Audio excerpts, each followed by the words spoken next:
Euskal Herria Bildutik Gasteizko Legebiltzarraren izenean Budapestera etorri gara, bertako gobernuak debekatu duen harrotasunaren martxan parte hartzera.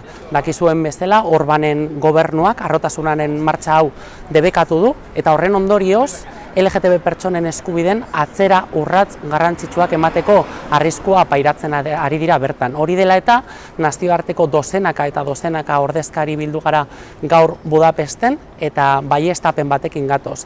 Harrotasunaren martxa egingo da eta bertan parte hartuko dugu. Iruditzen zaigulako, oldarraldi atzerakoiaren aurrean, erantzun zabal eta handiak eman behar direla, eta horregatik gaurkoan Budapesten ere erakustaldi izugarri hori irudikatu behar dugu bertako kaleetan.